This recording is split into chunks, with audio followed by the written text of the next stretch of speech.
Imaginons un instant une rue en novembre 2025.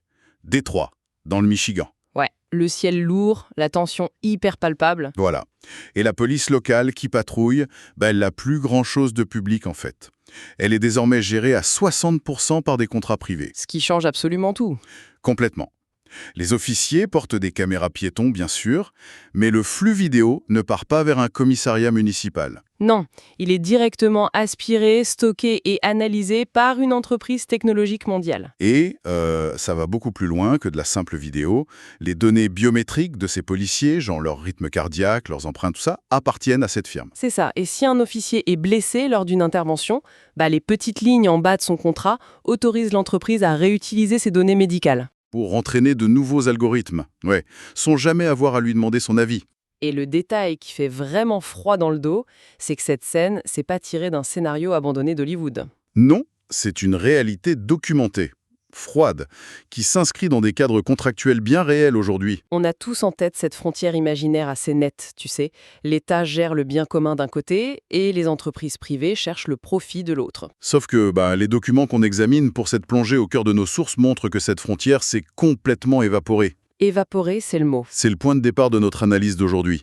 On a sur la table un dossier fascinant publié par Block News de leur série « Ils ont prédit le futur ». Un dossier super dense d'ailleurs. Ah ouais, très dense.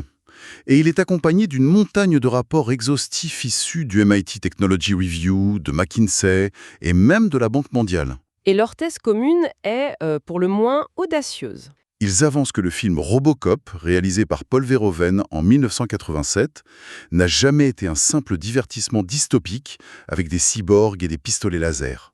D'après nos sources, c'était un documentaire prophétique sur la décennie dans laquelle nous venons d'entrer, rien que ça.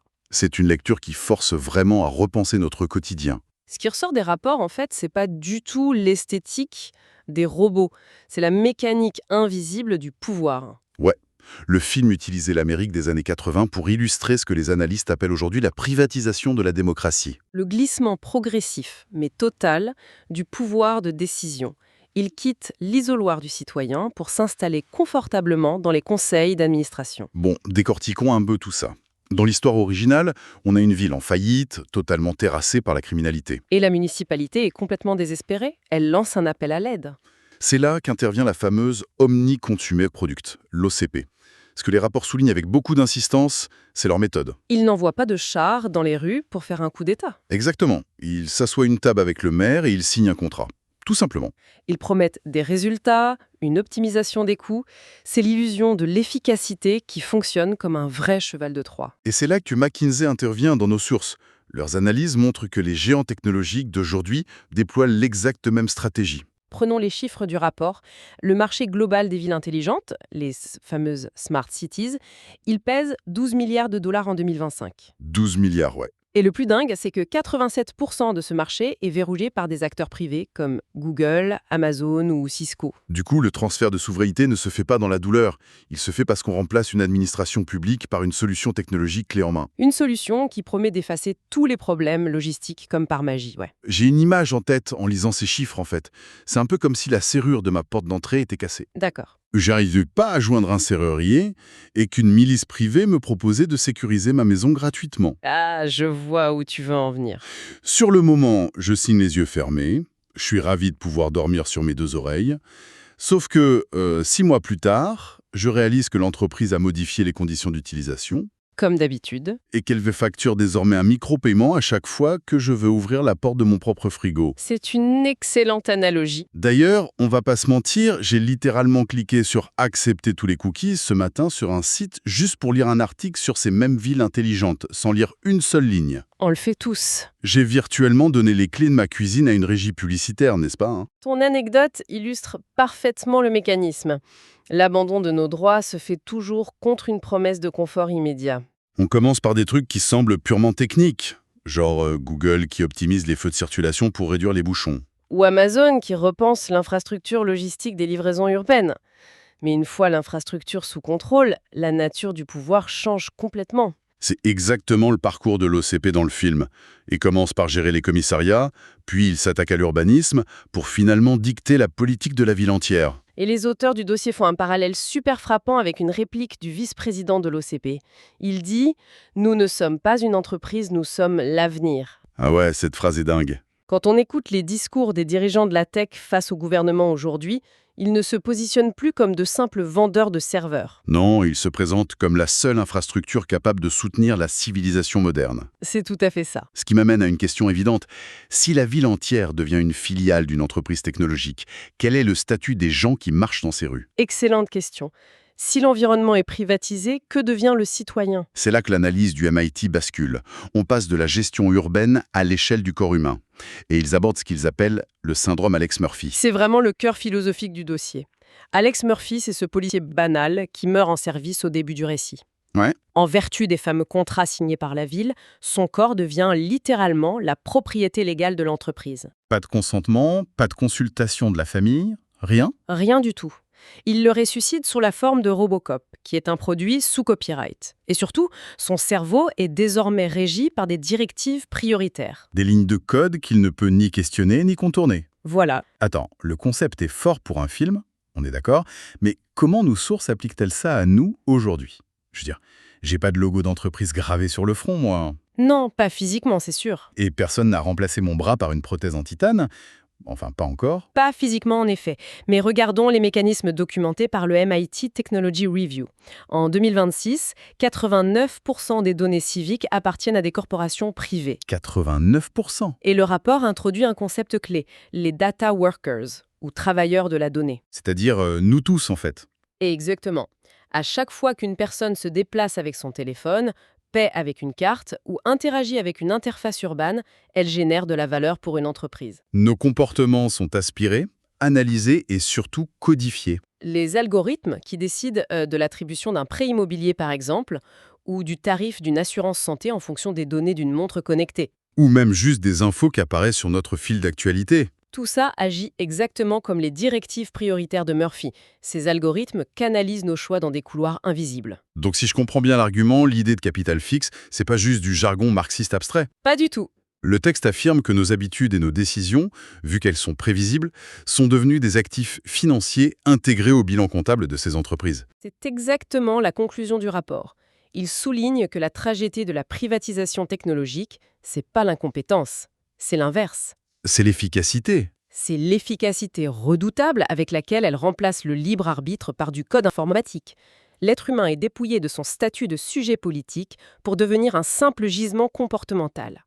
Un gisement qu'il faut exploiter de manière optimale, quoi. C'est ça. Ce qui amène un problème logistique de taille.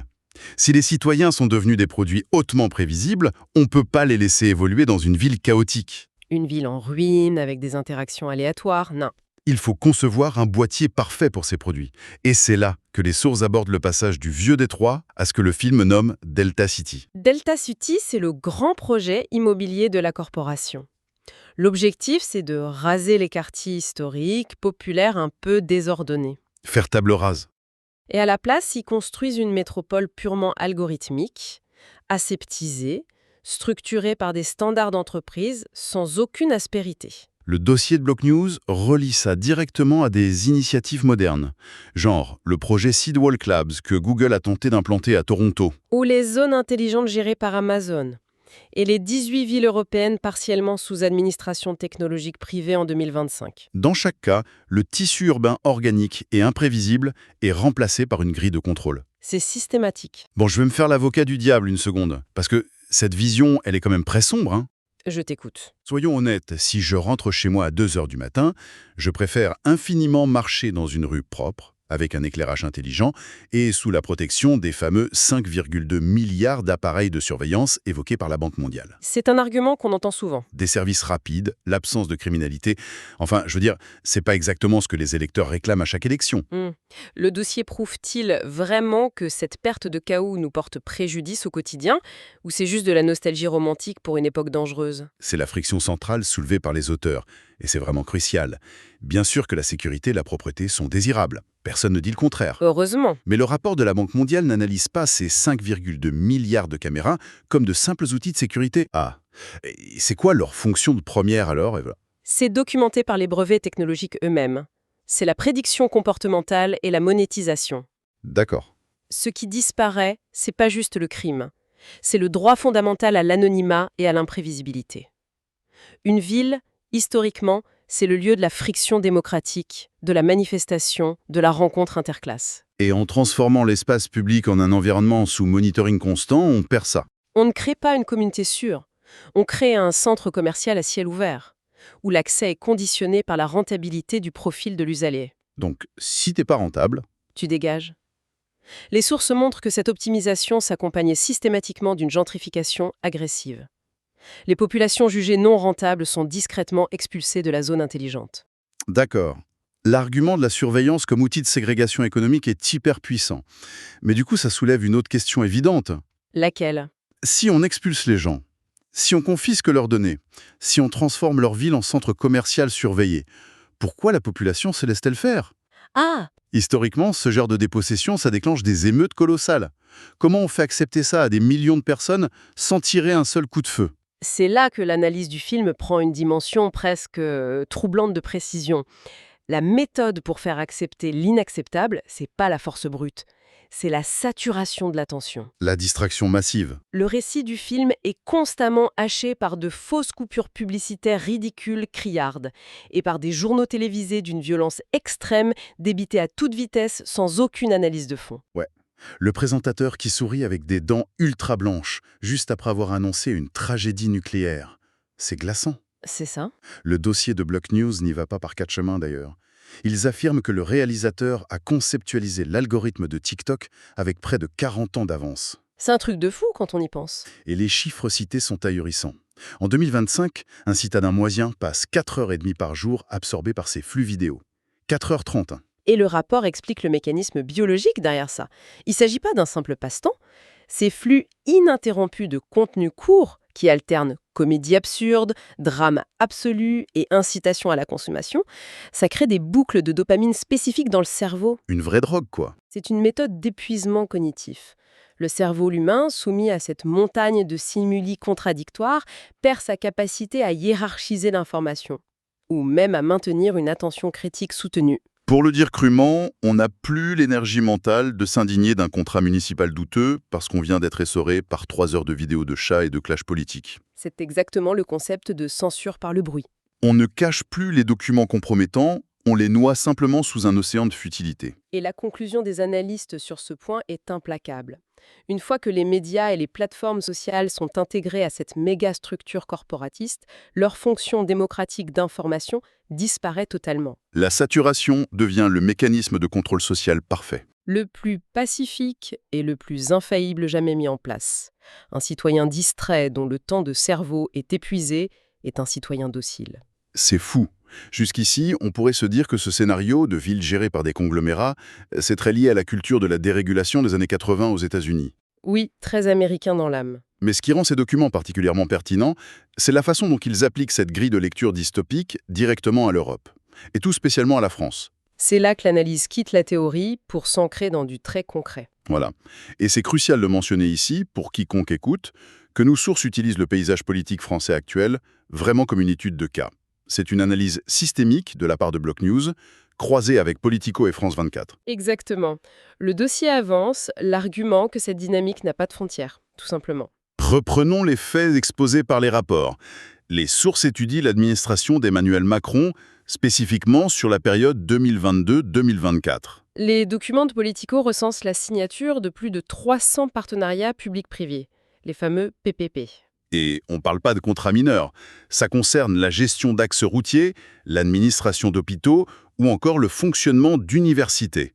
Tout ça confié à des gestionnaires privés. Le dossier insiste aussi sur un contrat signé en 2024 avec Microsoft. Ah oui, pour déléguer l'hébergement d'une vaste portion des services publics numériques de l'État. La source met vraiment en évidence la mécanique juridique derrière ça.